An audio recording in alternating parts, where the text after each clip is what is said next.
Hey everybody, welcome to another episode of Nurse Converse. I am your host, Wali Khan, and I am ecstatic to be here with you for another wonderful episode talking about the things that are most important, pivotal, and in the heart of the nursing profession. Now, today's episode is a little different than what you may be accustomed to. We're talking about global healthcare. We're talking about the crucial work being done by nurses, organizations, non-for-profits, and other groups worldwide to provide aid in conflict zones and dangerous situations. We're going to highlight many things in this episode, and I want you to bear with me because it is going to be a roller coaster of emotions. And it's going to really challenge you. And that's the big point here, is that you're going to be challenged because there may be some things that you agree with, some things that you're very passionate about. But there's also going to be some things that you may disagree with. But you need to ask yourself, where is this disagreement coming from? If you feel uncomfortable, why is it? What is the root of that discomfort?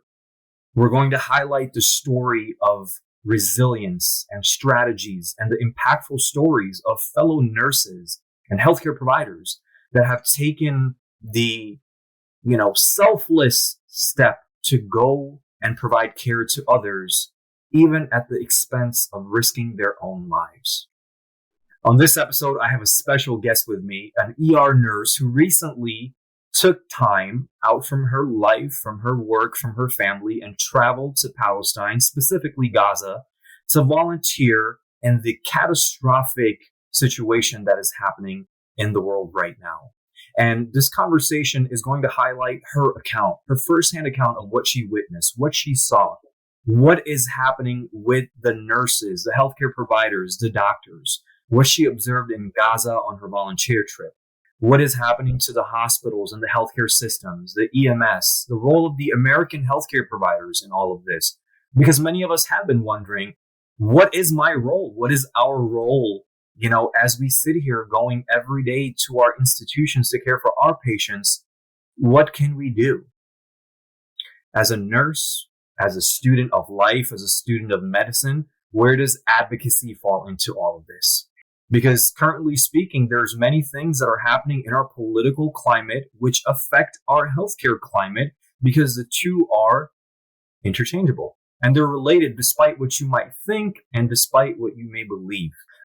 So without further ado, allow me to introduce my guest, Abeerah. She is an ER nurse, so an emergency room nurse, who recently returned from volunteering in Gaza. Abeerah, thank you so much for being here. I appreciate your time and your, generosity of your spirit and everything that you've done.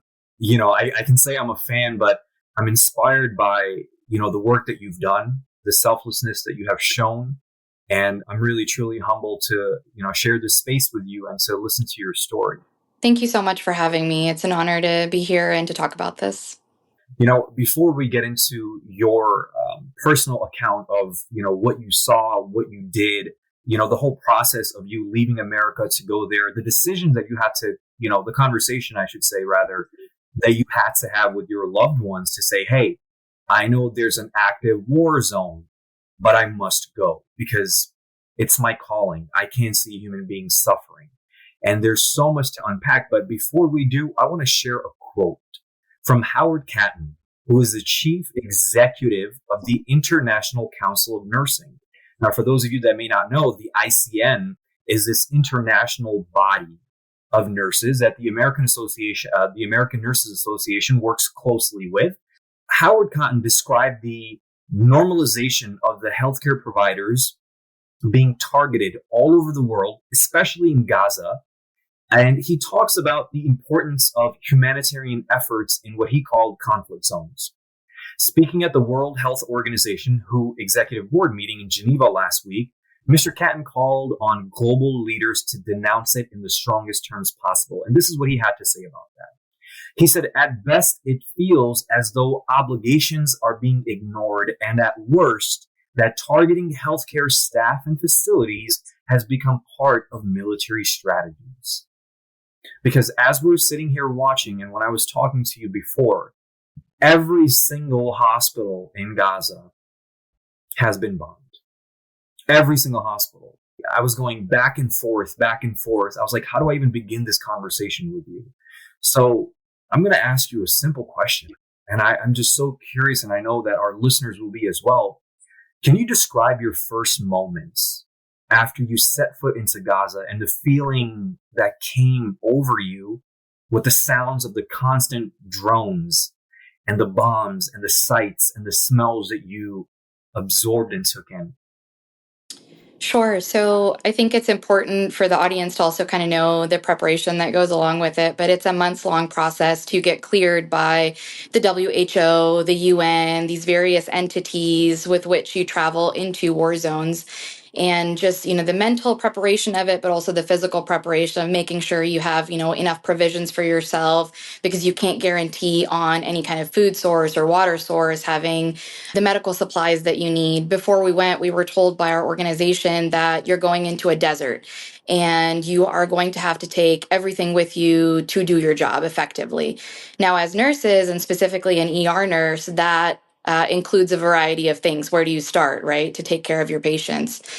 And so that process was a long one, just leading up to the mission. And once we got to Cairo, we had a couple days to prepare and buy additional supplies before we boarded a convoy with other medical organizations in order to get to Rafah. And we have to cross through the Sinai Desert in order to get there. And it is a arduous 12 to 14-hour journey to get in across the Sinai Desert, even though the distance, if you drove straight through, would be 3 to 4 hours only.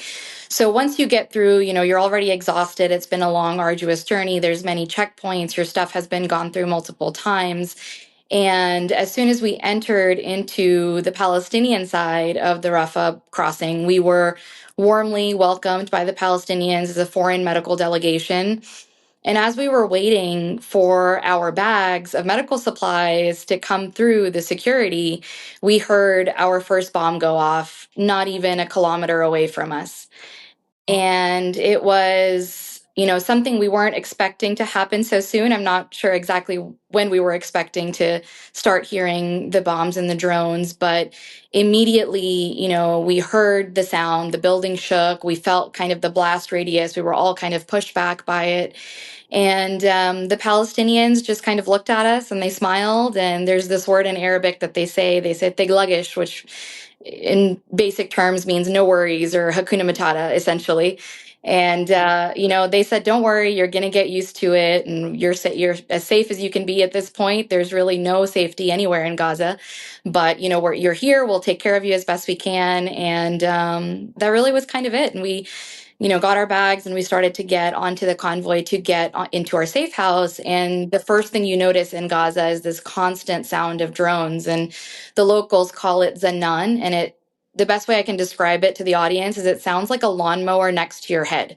It is extremely loud. It's extremely distracting. It definitely fills you with fear if you've never heard it before. And the Palestinians obviously have been hearing this for 8 months now, and it's kind of like white noise to them at this point. But that was our initial entrance into Gaza. And, we just felt grateful to have made it there after so many months of really intense preparation. We prepared our families, we prepared, ourselves in multiple ways. And it was just this feeling of gratitude, like, okay, we've made it and we can now set out to do hopefully what we intended to.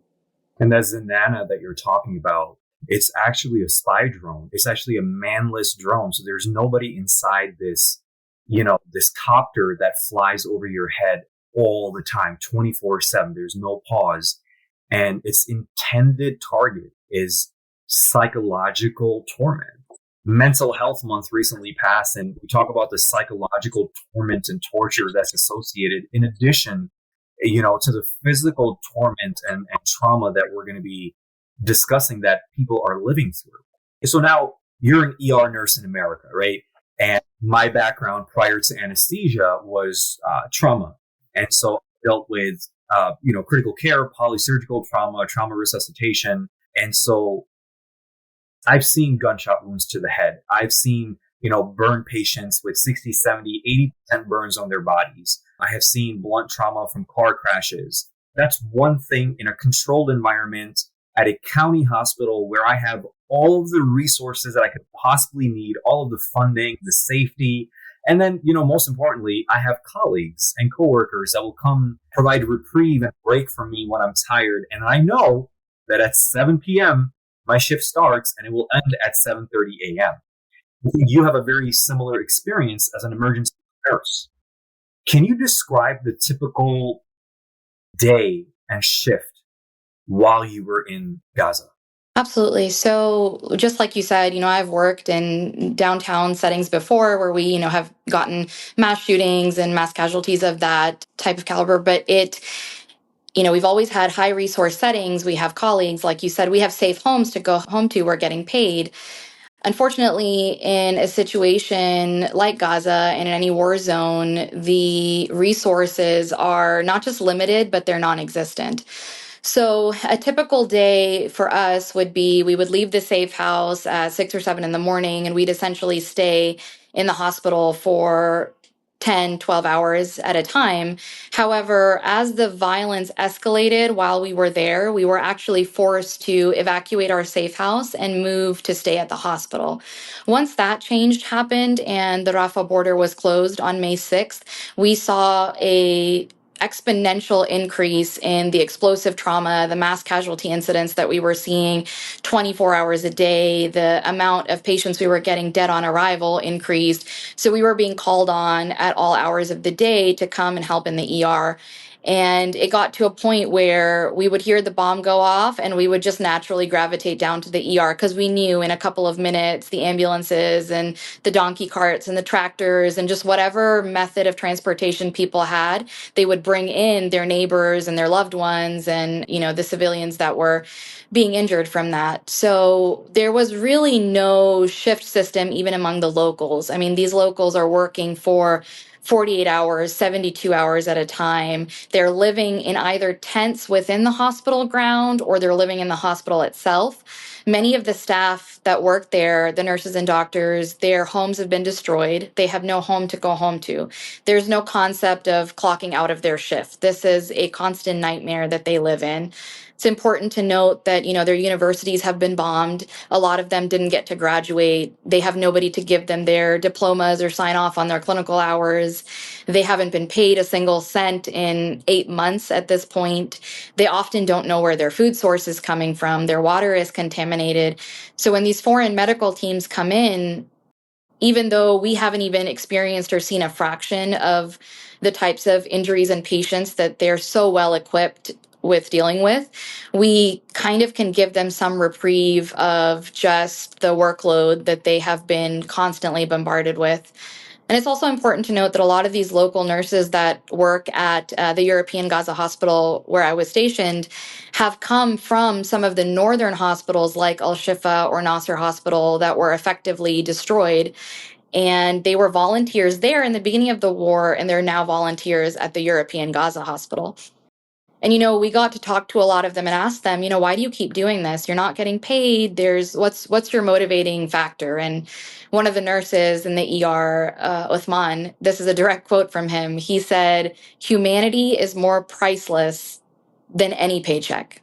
For me, that just is the epitome of nursing values, that sense of justice and empathy and compassion for every single human being, but specifically his community and his people. And he just felt like this was the least he could do, was show up and be a volunteer nurse. And that's the story of all of them. They've gone through so much. Many of their own family members have been killed. Many of them are struggling with malnutrition and diseases like hepatitis A. You can see it because they're jaundiced, and some of them even had IVs in and they were still continuing to come on shift. So, when we, as very privileged American healthcare providers, started to feel fatigued and would feel hungry, we would look at the locals and we would kind of gain a lot of resilience from them because their work ethic put us to shame. It truly did. And there was, to answer your question, there was no typical shift or typical day. We were just dealing with mass casualties constantly and just kind of compartmentalizing and doing what we could. But I don't think any trauma training can train you for the type of things you see in a war zone. I want to comment on what you just said about not getting paid and no food. And, the world, and this is so unbelievable, right? World Food Program Director. You know who the World Food Program Director is? It's Cindy McCain. She's John McCain, the senator that has passed away, the Republican senator for many years. He ran for presidency, right? Cindy McCain, she is the director of the World Food Program. And she sat down in an interview with NBC on Meet the Press. And she's talking to Kristen Welker to discuss the humanitarian crisis in Gaza. And she literally, word for word, says there is a full-blown famine in northern Gaza. And whenever you have whenever you have wars like this and things are happening, famine happens. And there are people literally still denying, saying, hey, there's so much humanitarian aid going in. There's no famine.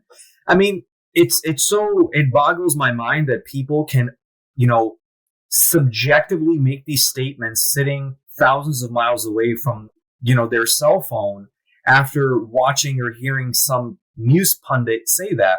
But you have healthcare professionals, healthcare providers, you have statisticians, you have humanitarian organizations, the World Health Organization, you have the United Nations, you have UNRWA, you have Amnesty International, right? You have, B'Tselem, you have all of these organizations that are there saying there's a famine. There's a humanitarian medical catastrophe. Doctors Without Borders are saying our convoys are getting hit on a consistent basis. It doesn't even matter. Our ambulances are being bombed, right, by the IDF. They're literally bombing us and killing us, and they're destroying humanitarian aid instead of bringing it in. And these are the words, right, of Cindy McCain. So this is not some, biased individual that is, pervy to, Arabs or Muslims or Christians or Jews. She's speaking from an objective standpoint as a director of the World Food Program. And she is saying people are dying from a famine. And, I read a report today that came out. The average human being is consuming approximately 265 calories a day in Gaza.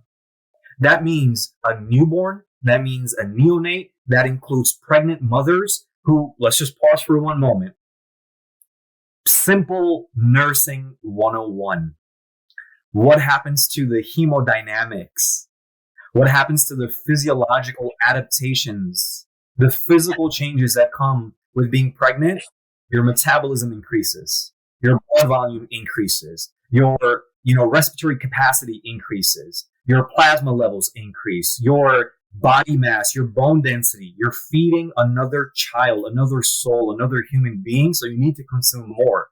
What is the outcome on mortality and morbidity going to be when a pregnant woman is consuming 265 calories a day?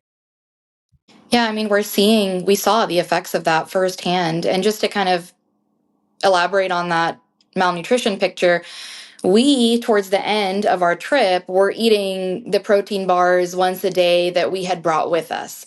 If we were lucky, we would get a piece of bread for one meal during the day. And we were privileged because we were, this American foreign delegation, so we would get that bread. But it was harrowing to see the provisions that the refugee families had in the tents that they were staying in. I mean, these people were lucky if they had a liter of contaminated water for the week. And that wasn't just for cooking and drinking, that was for washing and bathing and everything you can imagine. And, you touched on women's health, so I'll kind of elaborate on that. Despite all of the explosive and traumatic injuries we saw so much needless and preventable death from conditions that are completely preventable in the West. For example, we saw so many patients in the ICU that were dying of hepatitis A, which, if we recall from nursing school, hepatitis A, the treatment for it is supportive treatment. It's fluids, it's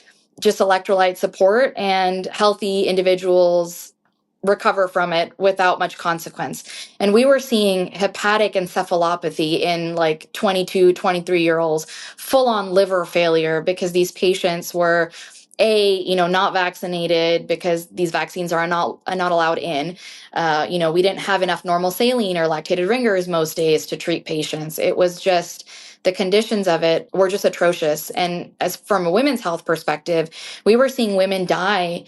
They were becoming septic from UTIs left untreated that became pyelonephritis, or toxic shock syndrome because they were using tent scraps as menstrual pads. And, communal bathrooms, and again, the spread of communicable disease because there are no options. They're going to the bathroom in holes in the ground, which, let's be honest, at this point, even the rubble and the dirt in Gaza is biohazardous waste because of the decomposing bodies that you smell everywhere. And it's one thing to see it on your phones and to see some of these harrowing images and videos. It's another thing to be there in person, and your five senses are just so surrounded by, the screams of young mothers and the smell of just blood and decomposition everywhere and the lack of sanitation. I mean, again, some of these conditions that we work through would be completely unacceptable in any developed country. There were days where we had no hand sanitizer, no soap, no gloves. We were working without lidocaine. We were working without antibiotics, without tetanus, without just basic things, not just in trauma care, but emergency medicine, that it was crippling. And in nursing and in medicine in general, we're taught to do no harm. And a lot of us were questioning, when we were acutely saving these patients, we were questioning, are we doing more harm than good by saving these patients acutely? Because yes, they're alive for the moment, but what wound infections are they going to develop? What malnutrition are they going to have to deal with? We just sutured this child's foot closed and we didn't even have saline to clean it. We didn't have tetanus vaccine to give him. Are we going to be amputating his foot in 2 weeks because the wound got infected? So it was a lot of ethical dilemmas that we were dealing with as well, that we were forced to deal with. And, just kind of going back to that, the malnutrition part of it, we were seeing so many people come into the ER who had gotten amputations or surgeries and X-fixes from previous medical missions, that did what they could, but now these wounds were infected and necrotic. And these are young kids and young men and women, under 20 that we're seeing that are just dying of sepsis at this point, and there's no Ancef, there's no ceftriaxone, there's nothing to give them. The lack of sanitation, the lack of nutrition, as we know, nutrition is paramount. Protein is paramount. Vitamins are paramount for healing, for wound healing, for anything, any condition to get better. And that's just not available in Gaza. And so you have to think about, beyond emergency medicine, what are kind of the long-term effects of this? And you talked about pregnant mothers. We saw so many women come in actively miscarrying, and that was just, 1% of what's going on in Greater Gaza, because we were in such a small part of, Rafah, or the European General Hospital. And it's also important to note that the hospitals are not seeing the full capacity of the conditions because a lot of the roads at this point are now completely destroyed. So there are no roads for ambulances to even transport patients. So say you want to send your patient to a higher level of care because your hospital doesn't have dialysis, or they don't have the right NICU care, or they don't have ventilators available. You can't. The ambulances physically cannot cross these roads because there's debris and rubble in the roads. The roads have been completely obliterated, and not to mention, I mean, not only can these the remaining ambulances, and you mentioned previously, these ambulances are, and we're using the word ambulance, so you and I imagine this this van with a siren on it and has a logo and tires. These are carts with donkeys, buckets and baskets, and they're putting 2, 3, 4 immobilized, traumatically injured corpses in there and wheeling them because that's the only way. Or they're literally, one person grabs one leg, another person grabs another leg, and they just dangle them into whatever remaining standing wall hospital makeshift thing exists, because preservation of life and honor and dignity is so important to the Palestinians. And their last breath, they will continue fighting for somebody's life, and they're not going to give up on that. That's a really great point you brought up with the ambulances, because there were times where a bomb would go off near the hospital and, we would expect in a couple minutes things would come in. And one time we had a mass casualty. We had 5 patients come in on the back of a tractor because that's the only thing one of the neighbors had to bring these people in. And again, fuel is one of those resources that is not getting in. We saw thousands of aid trucks parked at the border upon our entry in Rafah. And as you know, Rafah border is now effectively destroyed and there's no entrance or exit coming in through there. But we saw thousands of aid trucks. I think I recorded a 4-minute video on my cell phone of just aid trucks on either side of the road just parked. And a lot of them were fuel trucks. And the fuel that is getting in, we saw one of the makeshift fuel stations, but they're basically selling fuel in these like canola oil liter bottles for people, and it's the going rate is about $100 a gallon. So you can just imagine that the average person cannot afford it at all. While you're talking about this, I can't help but draw some parallels to the current, like, it's like multiple. It's like, how does the human heart have so much capacity to bear all of this pain and suffering that's happening in the world? And you are just one individual who went to one segment of the world to see this. But while you and I are having this conversation, we have to really discuss the global humanitarian landscape, because it's like, okay, well, these atrocities are simultaneously happening. And we as human beings, as healthcare providers, as human beings, as parents, as siblings, as brothers and sisters, our heart has to have enough compassion and capacity to say, I care about human suffering, irrespective of where it may be, what color of their skin, what religious background, what their orientation or whatever it is, because that is what I decided that the purpose of my life was going to be, my life's work. And if we're just strictly talking about professional landscape, right? I want to share some statistics with you and our listeners as well, talking about Gaza. We've been talking about Gaza heavily, but there's also a war happening in Ukraine. There is a civil war happening in Syria. There is war happening in Yemen, in Sudan, in Congo. And, as of recently, I'm sure that you saw the AI generated image that was circulated 37 million times in 24 hours from all walks of life. And the catchphrase was, all eyes on Rafah. But then the subsequent day, it was all eyes on Sudan and all eyes on Congo. And so now, like, what does that mean? And I want our viewers, our listeners, our readers, because you're reading these articles as well, I want you to be empowered with unbiased knowledge. Because anytime you hear of this catastrophe, some naysayer will come along and say, well, yeah, but technically, there's no technicality. There's no deference. There's no difference of opinion. There's no, I don't know enough. There's none of that. And, I want to talk about Sudan and I want to talk about Congo as well, because there are American nurses. There are Doctors Without Borders. There's Med Global. These are American doctors and nurses that are going to these places and say, hey, our loyalties and our commitment of compassion is not just to American human beings. They're to human beings all across the spectrum of life, irrespective of man-made parameters and boundaries. The violence in Sudan right now has displaced more than 3 million people, including 2.2 million people inside the country. And so that's internal dispossession or displacement. 80%, and look at the parallel, right? 80% of Palestinians or of Gazans, right, Gazawis, they have been displaced as well. Within that, so 2.3 million reside in a stretch of land that's 25 miles long, and 80% of them have been dispossessed from their homes. They've been made refugees in an area that was already segmented and filled with refugees.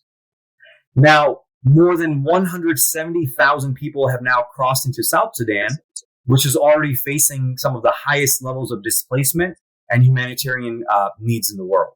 That's just that. The Office of the United Nations High Commissioner for Human Rights, they've verified a total of 30,457 civilian casualties during Russia's invasion of Ukraine as of February 15, 2024. Why am I bringing this up? Because we have medical providers from America going to Ukraine to help save lives. We have American tax dollars that are going to provide humanitarian and military aid to go there.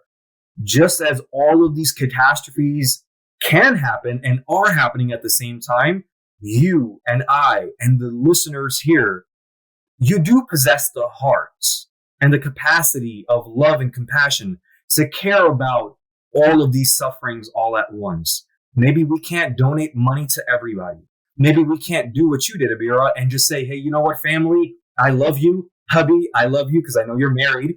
I love you, but I'm going to give everything up and I'm going to go across the world and I'm going to do what my heart is calling to. Maybe we can't do that.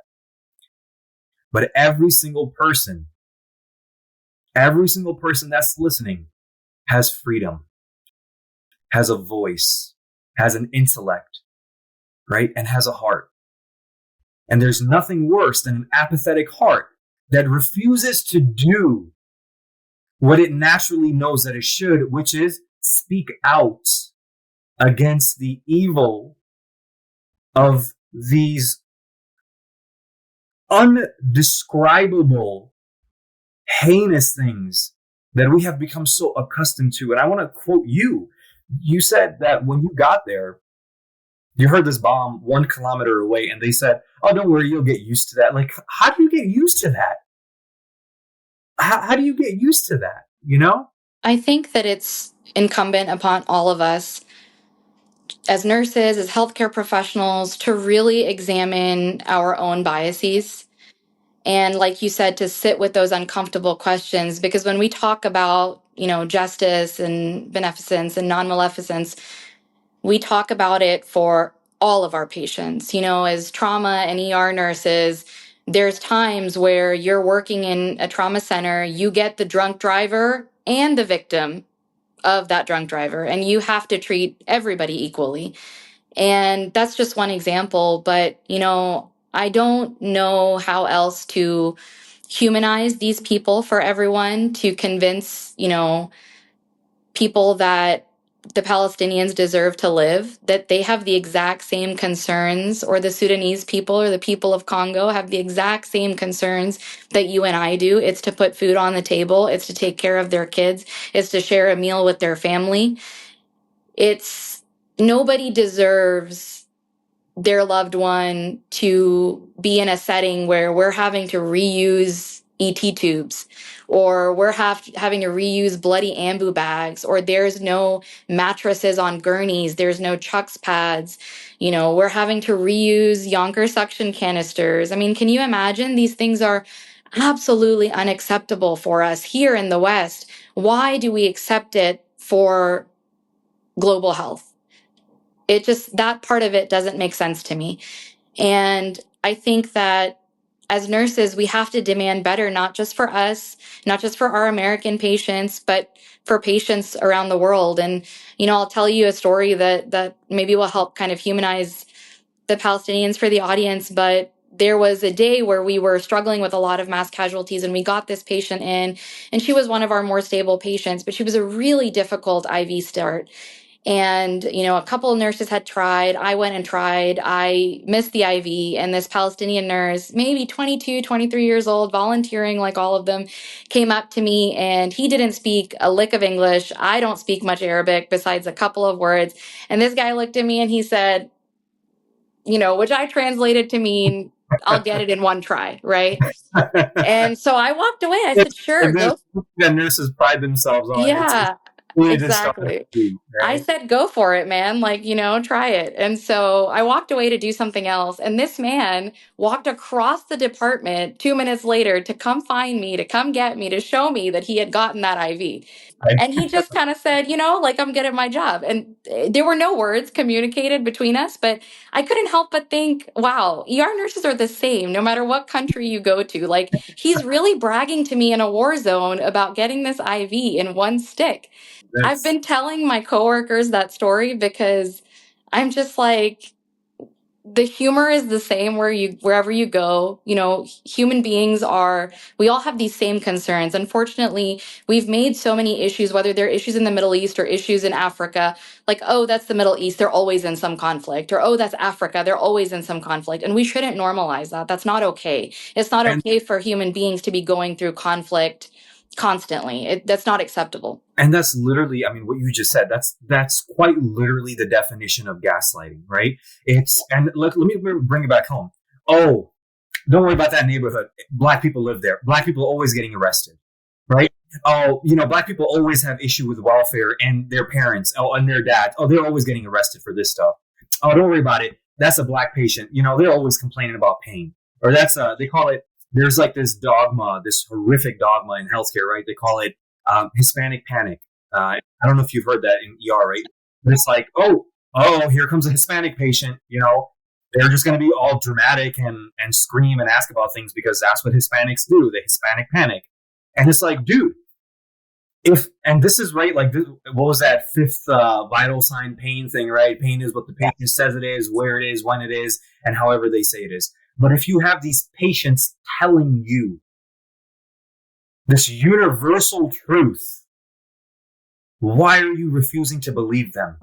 And they've done studies on this to where pain in people of color is underdiagnosed, and pain, and not just pain but serious illnesses, go undiagnosed and untreated in people of color. There's studies coming out about this, and we've known this, but it's kind of the same for global health, to where we can't dismiss these conflicts by saying, oh, it's too political or it's a religious war. It's really not. And I can tell you, coming back from 3 weeks of treating these patients, that it's really simple. Nobody should have to bring their child into the ER in pieces.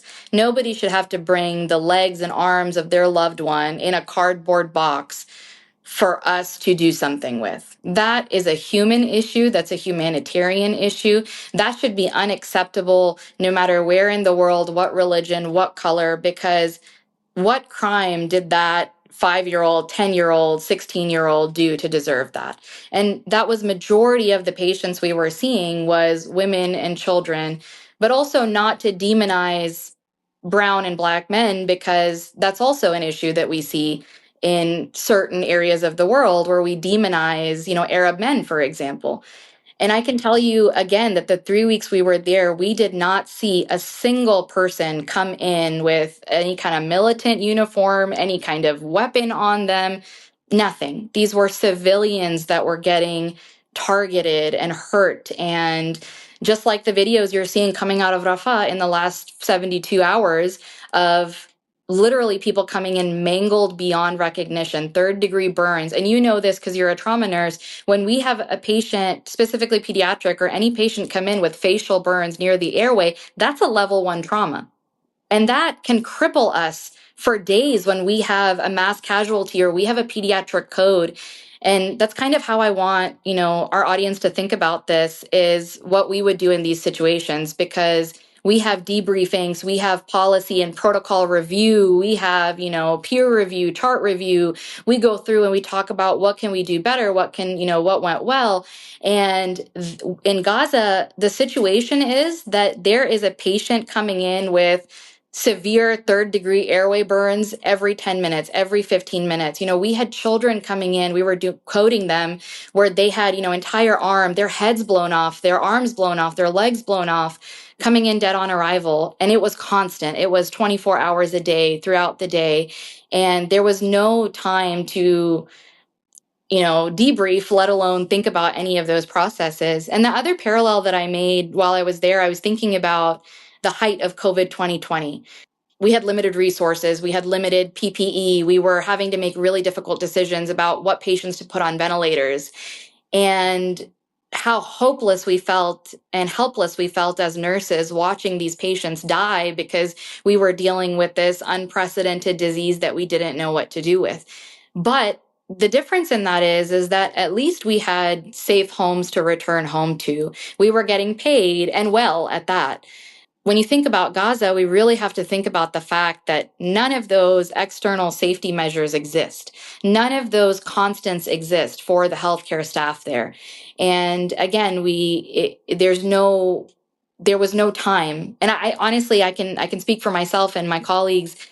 We still haven't processed it. We've been back almost 2 weeks now, and we still haven't processed the amount of pediatric death that we saw and some of the horrific injuries and the choices we were having to make. We still haven't processed those things. And I just, like you were talking about, not only is it unacceptable from a human standpoint, from an empathetic standpoint, but I can only imagine the long-term effect of this, not just on healthcare professionals, but on Gazans as a whole. UNRWA, the UN Relief and Works Agency for Palestinian Refugees in the Near East, that is one of the biggest agencies of the United Nations that is providing humanitarian aid, medicine, shelter, not just during this war, like not just during this time period, but for years, right? And if you go on their website to just look at some of the basic statistics, this is not a, and here's the thing, I was about to say it's not a Palestinian organization, because it's been dehumanized to such a degree that if you actually say that, people might say, well, it can't be authentic, it can't be accurate, because that is that whole gaslighting and dehumanization. Because why won't you believe them when they tell you? But if it's a Western foreign entity reporting something, oh, then I'll believe it, right? You won't believe African Americans, you won't believe the Hispanic, right? You won't believe the Afro Latino, and you won't believe the immigrant, but you'll believe someone who speaks better, clear English because you're somehow more related to that, right? So they say that the registered population that was accessing UNRWA health services prior to this was 1,224,383. 96.9% of the population was dependent on UNRWA for medical services. What happens to that 96.9% population that is ill, that is pregnant, that is physically, disabled, that is premature, that is neonatals, that is cancer patients? What happens to them when you shut this down? You sabotage their life, you sabotage their living, and you bring forth a guaranteed death sentence. There are 22 primary healthcare facilities in Gaza. They've all been bombed. Every single hospital, as of right now, as it stands, and you can attest to this because you physically saw them. Nasser Medical Complex, Kamal Adwan, Al-Rantisi, European Hospital, Al-Quds, Indonesian Hospital, Al-Ahli Hospital, right? Sheikh Hamad bin Khalifa, Al-Thani Hospital. Then you have all of those.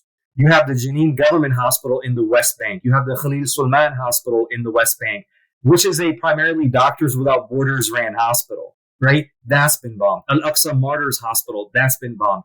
Kamal Adwan is a pediatric hospital, right? Pediatric hospital, pediatric cancer centers have been bombed. Dialysis centers have been bombed. How is that, number one, okay? Number two, acceptable? Number three, justifiable in any capacity? Like, how does your heart not want to explode and your eyes shed tears and your tongue just, lose control that you are being silent when that is happening?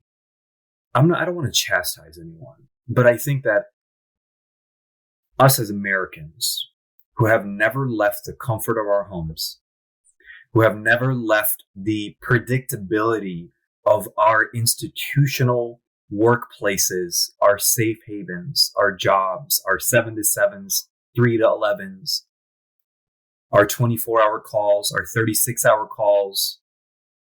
We've never left that.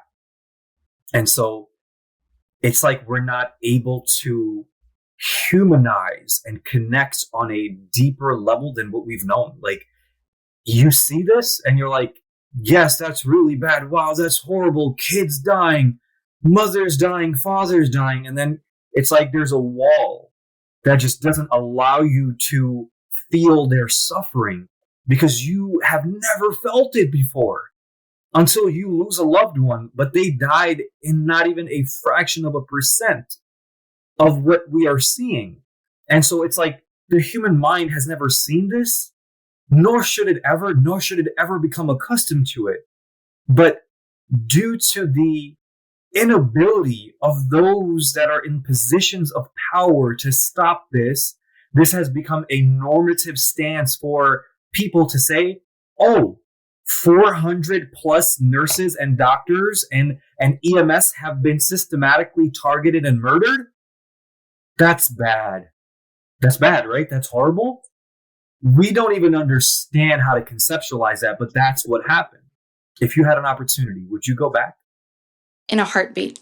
In a heartbeat, absolutely. And I'll tell you why. Because what I received from the people of Gaza is far beyond anything I gave to them. I went with the intention of being of service to them, and they truly gave and taught me more than I not only anticipated, but more than I deserve. And I'll tell you how. I was learning emergency medicine from these new grad Palestinian nurses who didn't even get to graduate. I mean, these people were the epitome of nursing ingenuity. They were making canes and walkers out of PVC pipe pieces and duct tape. At one point, obviously we couldn't find any IV poles, and I'm kind of staring at the ceiling thinking, where am I going to hang this saline from? And one of the nurses comes up and just wordlessly throws some IV extension tubing over a wooden rafter in the ceiling and uses that to hang just the amount of like creativity with the circumstances they've been given and the humor with which they approach things is beyond comprehension, because you're looking at them thinking, this is not possible. You've gone through these unimaginable circumstances, and they're laughing and joking. They're telling me, it's okay, be grateful. We got bread or we got a protein bar, and they're giving us perspective on how to live our lives. And beyond just the healthcare professionals, one of the patients that I saw one day, and I'll never forget, and I pray for him every day, is little Amir, who his picture, I think, was picked up recently by one of the journalists as making its rounds. But he was living in the EGH complex in a tent, and had all four of his limbs amputated due to a bomb explosion. He's 5 years old. He, still gives the best hugs, even though he has no arms. He is so loving and so sweet and so funny. And when I went to follow up with him one day in one of his tents, I was talking to his family, and I'm going to go back and reference the fact that these families have maybe a liter of water for their entire day, sometimes for multiple days. And, I was just asking in my broken Arabic, and we're trying to communicate through Google Translate. And I was asking about his condition, but also, just asking about their well being. And when I tell you that his mother would not let me go until I came and sat into her tent and had tea with them. Again, I'm going to make the parallel back to COVID 2020. And this is not to minimize Americans, but you remember we were hoarding toilet paper. And I include myself in that description of American people that were in a panic about resources being limited, and we were hoarding, all of these things. And what kind of character and what kind of moral upbringing do you have, and what kind of culture do you have to be a part of to say, no, this is my guest and I have nothing for myself, but the little that I have to give, I'm going to give it to my guest. Like, that is, in a nutshell, that is the character of the Palestinian people. And I would say greater culture at large. Like, they insisted, and I kept saying, no, no, please, I don't want to use your water. And they insisted. They said, no, you have to. You have to come inside our tent. You have to sit down. You have to have a cup of tea with us. And I said, okay. And I relented, because at the end of it, I was just so astonished. I was almost paralyzed. I couldn't think of anything to say, because I went to follow up with him. I thought I was, doing my due diligence as a nurse and following up and, trying to do something for them. And no, they did more for me. And I'll never forget that small act. And that was just not one isolated incident. That was every single day. Some child was coming up to us. There's this saying that there's no paper in Gaza, and some child was finding some scrap of tent to write, Nurse Abeerah, I love you, or, just, they don't even know us. And they were giving so much love. And I have a picture of all the trinkets and little things that I collected in Gaza from the kids and the orphans that live in the hospital. But just the overwhelming amount of love that they gave us, that not just the kids, but the women, the men, we have this thing in the West where we're, in our own bubbles. And again, I include myself in that, because I was born and raised in Queens. Like, we don't talk to people that we don't know, and it just, for them, it was like you'd be walking down the hallway and they, good morning, doctor, good morning, nurse, how are you? How's your day? Thank you so much for being here. Just conversational. And again, I would purely go back for the people. I would go back in a heartbeat. If you told me tomorrow, to the dismay of my family, I would say, sign me up, take me back, because what I experienced there is, it's hard to describe in words. It truly is the love and the generosity that I experienced. And I want people to know that. I want people to know that their resilience and their character, it shines through despite the apocalyptic circumstances that they're living in. This has been an incredible conversation. I'm very grateful for your time, for you sharing the space with us, for allowing us to journey with you as you describe the horrors that you saw. And Abeerah, I truly pray for you and your family because, we talk about PTSD. Although you're far removed from it, I don't think that you will ever, for the remainder of your life, ever be able to forget what you have seen, what you've smelled, what you experienced, the smiles, the heartaches, the death. It's a very heavy weight to bear as you go forth. But I think that you are doing exactly what they wanted you to do. The people that you were caring for, I think you have lived up to the potential of your profession, your professional duties as a nurse, as a human being, as a wife, as a daughter. And I'm truly grateful that you were able to, extract some time and share with our audiences your firsthand experiences and an unbiased account of what you witnessed. Thank you, everyone, for tuning in, for listening to this. I hope you found this conversation to be engaging, to be informative. I hope you found it to be educational. And as always, this conversation, the articles, and resources that we talked about in this episode will be available on the Nurse.org website. You can follow us on Instagram. You can follow us on Threads and Facebook for all of the incredible work that Nurse.org is doing. Thank you so much for your time, and I look forward to you on the next episode of Nurse Converse. Thanks for joining Nurse Converse, brought to you by Nurse.org. Help us grow by leaving a 5-star rating and review on your favorite podcast platform. Nurse.org supports nurses with career and education tips, life advice, and breaking news. Thank you for all you do and for being you.